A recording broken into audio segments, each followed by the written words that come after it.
নমস্কার বন্ধুরা, দীপার সংসারে তোমাদের স্বাগত। আজকে তোমাদের সর্ষে পোস্ত দিয়ে ট্যাংরা মাছের ঝাল করে দেখাবো। তাহলে চলো দেখাই।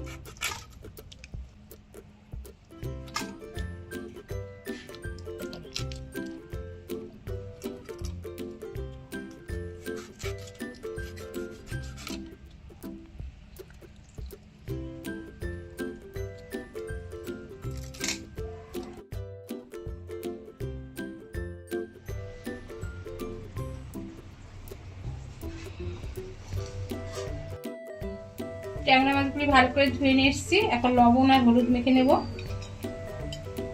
দিয়ে দিচ্ছি লবণ, সামান্য একটু হলুদ দিয়ে দিচ্ছি। এখন নুন আর হলুদ ভালো করে মেখে নেব।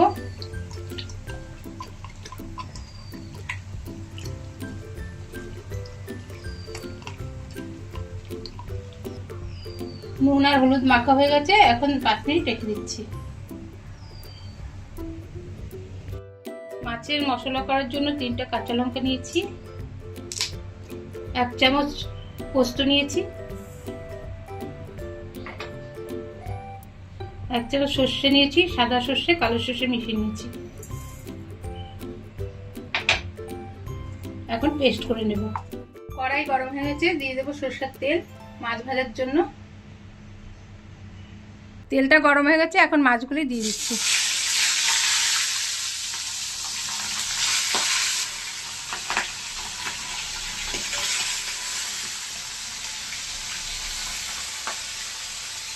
এক পিঠ হয়ে গেছে, আর এক পিঠ উল্টে দিচ্ছি।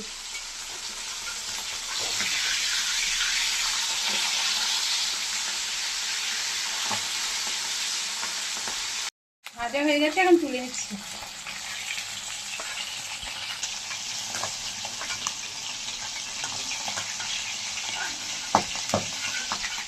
মাছটা ভেজে নিয়েছি, এখন ওই তেলেই আমি আলুটা ভেজে নিচ্ছি। পরিমাণ মতো নুন দিয়ে দিচ্ছি। এখন ভালো করে ভেজে নিচ্ছি। আলুটা ভেজে নিয়েছি, এখন তুলে নিচ্ছি। আলু ভাজার তেলেই আমি কালো জিরা ফোড়ন দিয়ে দিচ্ছি। টমেটোটা দিয়ে দিচ্ছি।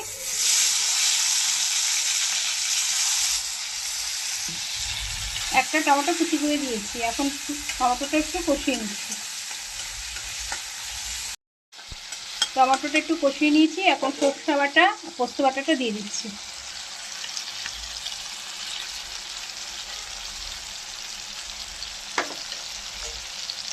এখন ভালো করে একটু নাড়িয়ে চেড়ে নিচ্ছি।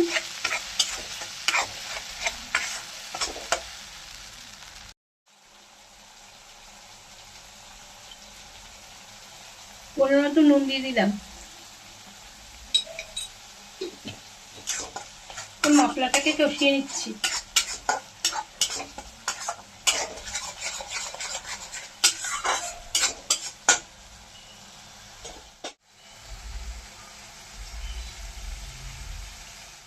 এক চামচ টক দই দিয়ে দিচ্ছি। এখন ভালো করে নাড়িয়ে নিচ্ছি। আমি গুড় দিয়ে দিচ্ছি একটু, তোমরা চাইলে চিনিও দিতে পারো। এখন ভালো করে নাড়িয়ে নিচ্ছি।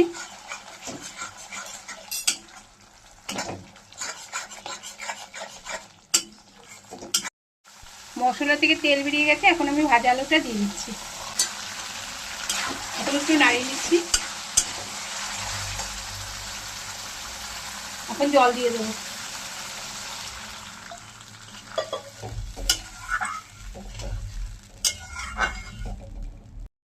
ঝোলটা ফুটে গেছে, এখন আমি মাছগুলো দিয়ে দিচ্ছি।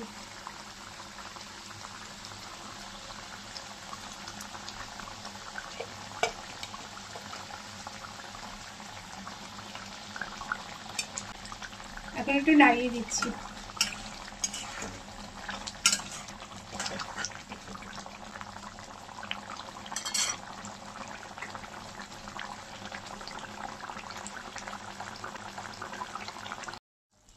দুটো কাঁচা লঙ্কা চিড়ে দিলাম।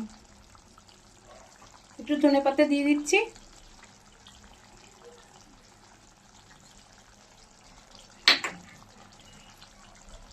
এখন নাড়িয়ে নিচ্ছি একটু।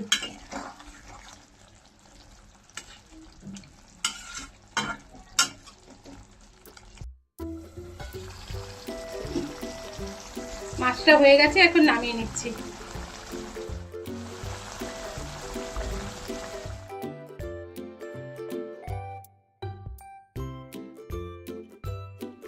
আমার এই রেসিপিটা যদি তোমাদের ভালো লাগে তাহলে লাইক করো, শেয়ার করো, সাবস্ক্রাইব করো, কমেন্টে জানিও তোমাদের কেমন লেগেছে। ভিডিওটা দেখার জন্য ধন্যবাদ।